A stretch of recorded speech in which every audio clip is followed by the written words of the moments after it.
Hello everybody and welcome to the daily analysis. So as we will start to do is to get into the news, so what happened which could have influenced volatility into the market. So with the news, not that much as usual, but we had the CAD employment change, and the CAD employment change would affect gold.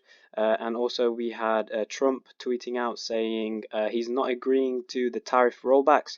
But the takeaway message here is that China wants to make that trade deal. So this is what caused a bit more volatility within the USD pairings.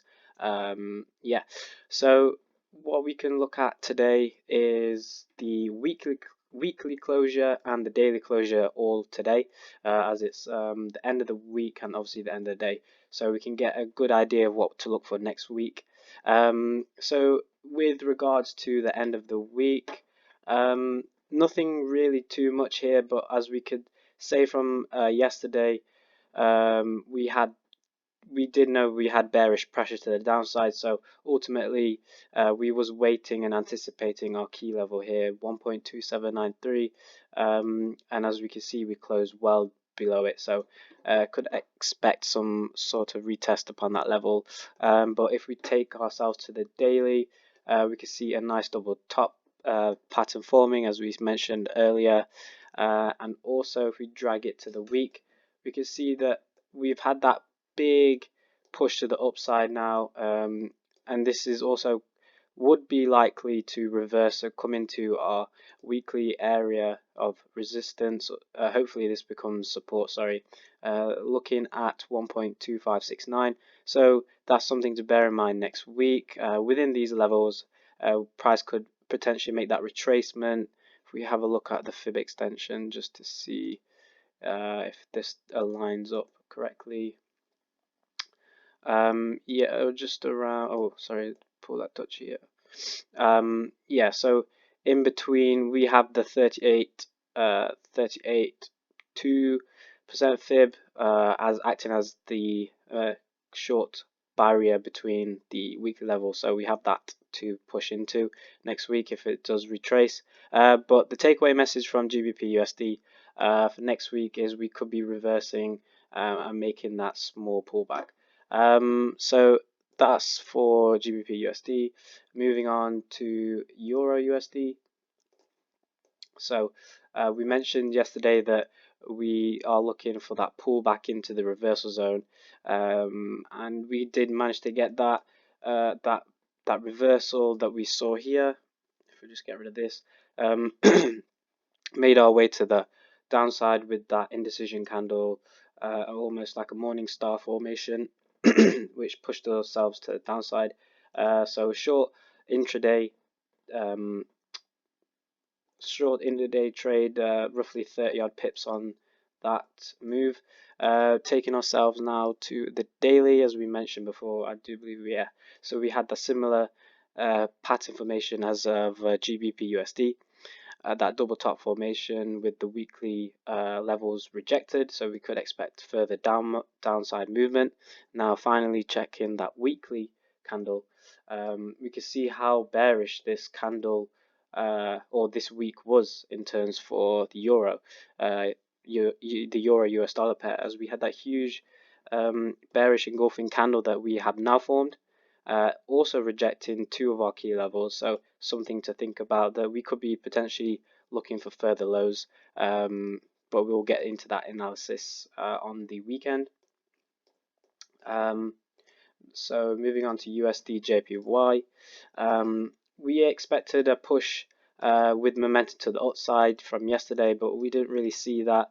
We had the perfect wick rejection here to the downside, but we failed to get that momentum to the upside. Maybe it's because it's the end of the week and we're just settling in, or there's not enough convincing people to buy into this currency pair.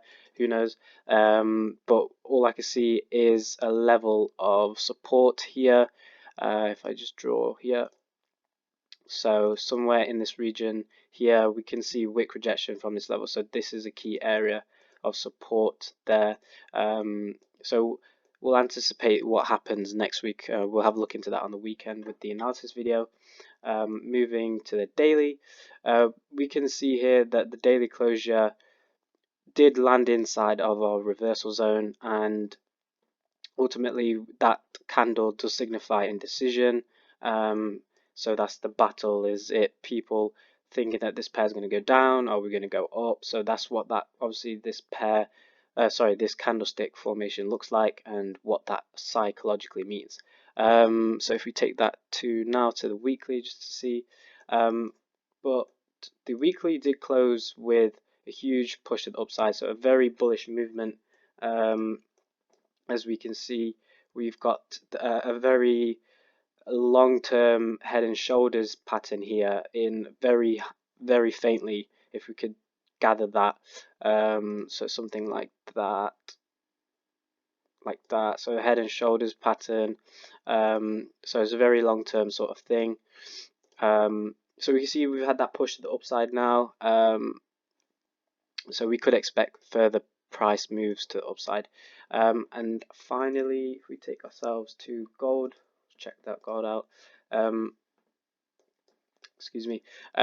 We was looking for price to pull back to the upside if that was likely possible. However, we didn't manage to get that. We had that push, huge push yesterday. Huge push to the downside, taking out a lot of buying orders here who believe that this was acting as support. Straight down,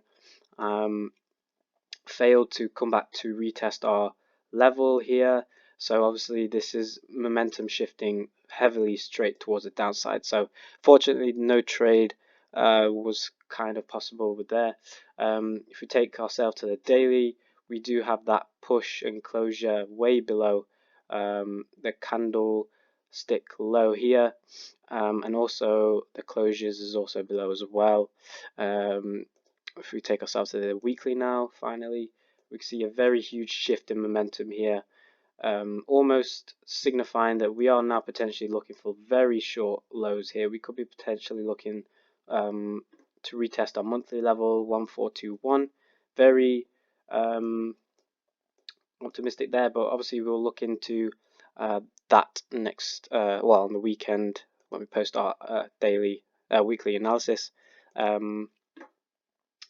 Yeah, so that will be all with this video for daily analysis. I do believe that the Friday daily videos will be very beneficial because we get to look at the weekly and the daily closures as well and anticipate the market for next week. So Fridays are probably the best videos to watch, as well as obviously the other ones. But yeah, so that will be all from us. Like I said, always, if you do get any benefit from our videos, if they do help you any way at all, make sure you go ahead and subscribe to our YouTube channel, and just go subscribe to that to see all of our other future technical analysis videos. So that will be all from us. Thank you very much for listening, and we'll see you next week.